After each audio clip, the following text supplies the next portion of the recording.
Hello guys and gals, me Mutahar, and a bit of an emergency sort of video. Ladies and gentlemen, this is not something that I wanted to see today.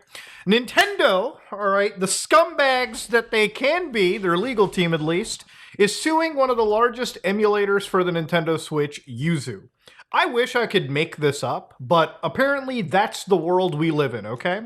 So ladies and gentlemen, as you all know, I'm an emulation guy. I love emulation, all right? I emulate on the Steam Deck, I emulate on the PC, I emulate on anything, dude. If I could emulate on my tombstone after I die, I probably would, okay? That's just how it works. I think emulating video games is the best way to preserve old titles. You know, I play old games. Final Fantasy VII, playing through the old version of the game. PlayStation 1 through an emulator. Chrono Trigger. Earthbound. Tons of old games on the Super Nintendo. Tons of old games on the PlayStation 1. PlayStation 2. You ever play The Warriors? Great game. Playing through it on the PS2 emulator right now. So I love emulation. I think preserving old games is great. At some point, hardware dies, right? Like, we all can agree, the PlayStation 5 that we buy, it'll probably die at some point, okay? Like, maybe the drive fails at some point, or some chip on it starts failing and it can't connect to controllers, or it just doesn't work in general. Same thing for devices like the Nintendo Switch. This isn't made out of vibranium, okay?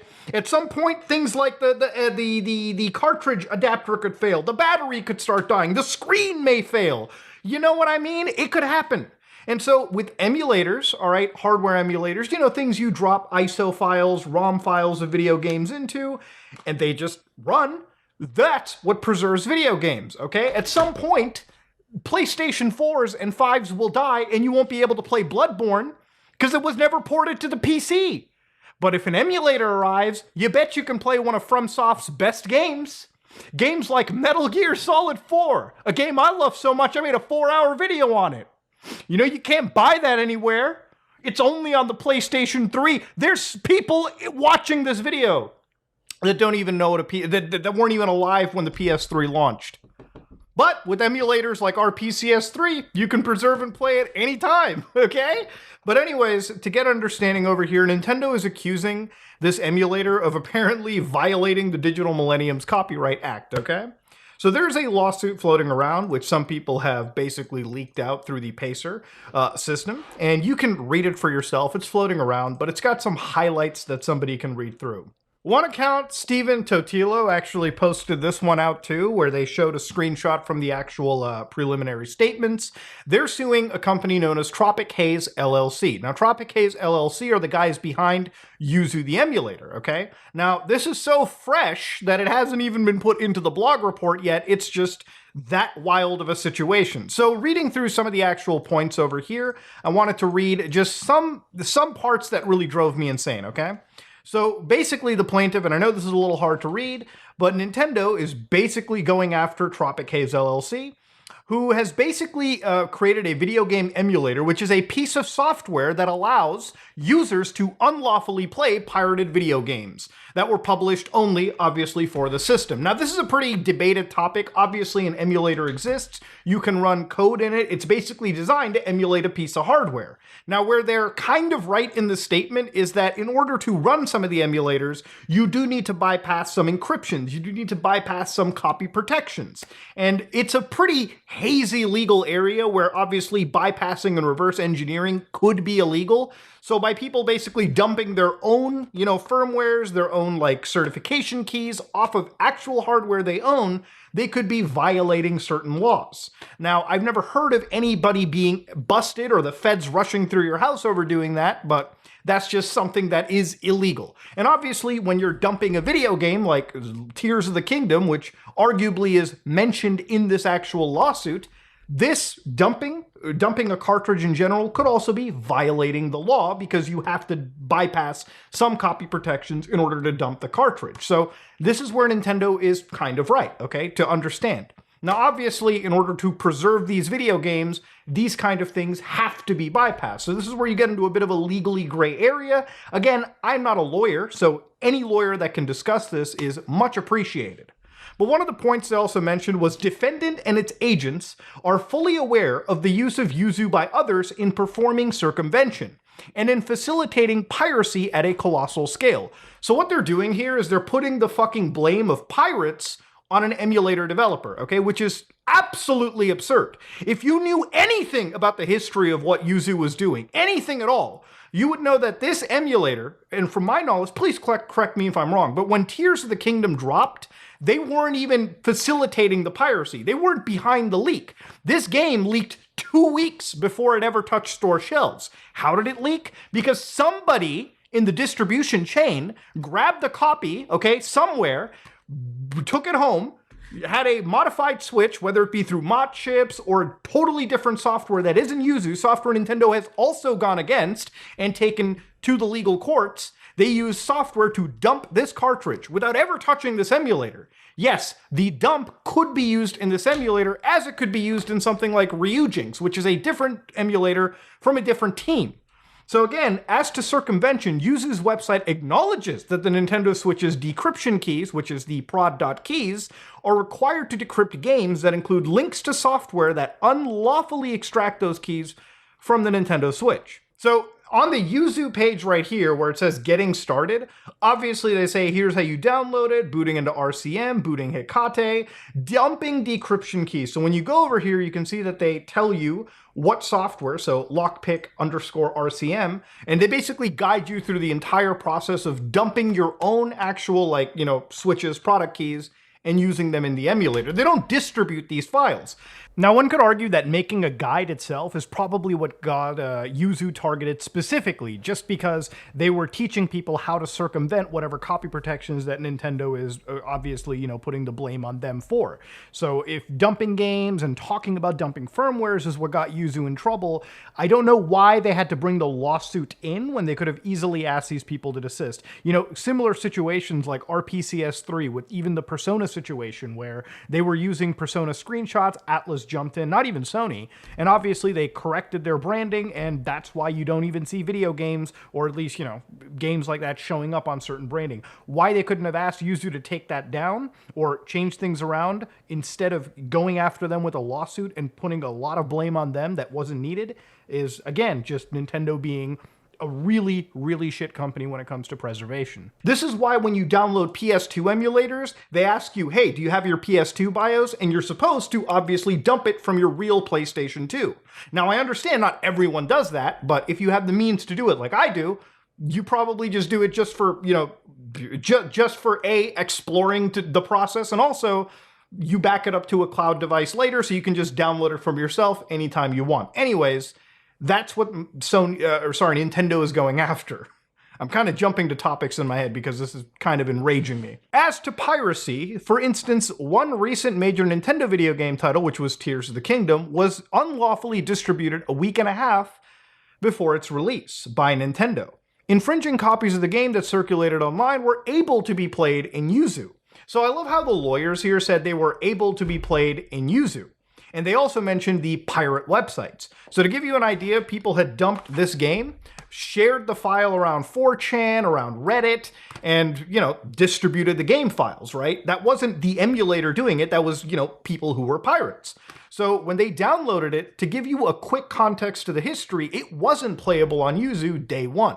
People were fuddling around with different builds, but the game would constantly crash. The only way to get this game working under an emulator before it had released was to download patches that the community would make and ingest those patches as mods into the emulators, just to get them to work. It wasn't anything back-end underneath these emulators that were changing. It wasn't until the legitimate street date launch that the actual emulators were updated, and people who weren't buying the stuff on Patreon had a better option. Even the people that had early access builds still faced crashes. So for Nintendo to basically, in my opinion, throw some serious mud onto these people is just downright insane. Defendant is thus secondarily liable for the infringement committed by the users to whom it distributes Yuzu. They're putting the pirates, blame onto the developer for Yuzu. It's insanity. Imagine if tomorrow, if this lawsuit succeeds, which I hope to God it doesn't, could you imagine if Sony decides, yeah, you know what? Fuck our PCS3. Let's just start suing those guys. And all of a sudden, they're successful too. And then our ability to play shit like Metal Gear Solid 4, a lot of those PS3 games that never made it to PS4 or PS5 or the PC are just completely lost away because we don't have the means to emulate it. Not that I think it'll happen. Obviously, once the emulator is made, it'll just keep getting shared around. But one of the things I also mentioned in this lawsuit was their Patreon.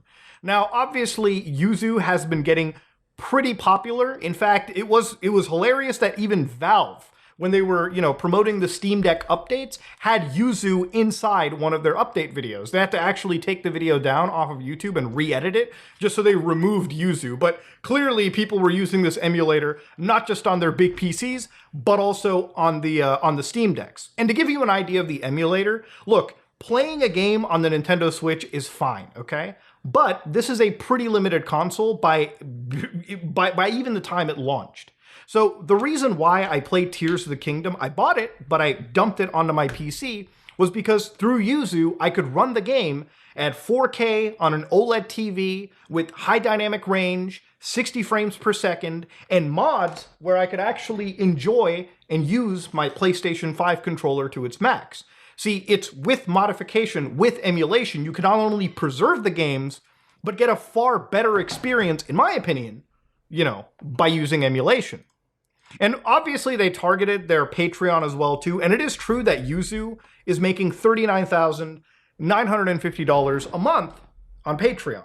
It's funny too that they also alleged even that people were spoiled, and they kind of threw that in somehow as well. Like, obviously people were looking at some spoilers for the game coming out, and to throw that allegation solely on the fact that Yuzu was out there, even though these screenshots or video footage that would be released before the game officially came out could have been recorded on like actual like hardware as well too, is also a little bit weird. It's insane for them to keep peppering this stuff in. The other thing they also mentioned was when one of the actual like moderators, one of the actual people basically on the Yuzu like side had put out press releases like, hey, this game is playable on day one, literally on the day of release, not even before, to hype people up. And in some cases, they're like the masters of cherry picking by looking at like the most like wild time zones and trying to like show that, hey, these people talked about this a few hours before like a game's official release. And again, a lot of this stuff can really be debatable.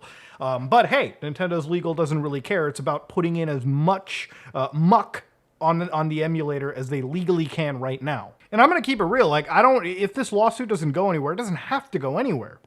Nintendo could literally just do this to drain these people financially out of the money that they have. This is just another reason for them to make a point rather than anything else. But don't get it wrong, this is by far the biggest escalation in this anti-preservation, anti-emulation stance. They could target the mod chip developers. They could target the scumbag scam sellers on Amazon that are distributing their ROMs today on a daily basis. They could target like R4 card manufacturers for the Switch now, okay, that are actually releasing like pirate cartridges designed to run games like this illegally on actual Switch hardware. But instead they decided to go after emulation. And if they succeed, I promise you on my soul that every other hardware manufacturer is going to go to their legal team and inquire if they can start shutting down emulator projects that are keeping their libraries alive. Look, I don't understand this war. This is supposed to be the last fucking year of this goddamn Nintendo Switch. The last year. Why are they going at it now? They should probably be focusing on making sure their next hardware launch is so secure that this doesn't happen to them. The only reason the Switch has matured this far is because A, it was an anemic system at launch, and hacking it was literally something that happened out of NVIDIA's fuck up. They literally launched with a hardware exploit that is still abused to this day. Honestly, it baffles me, man. As much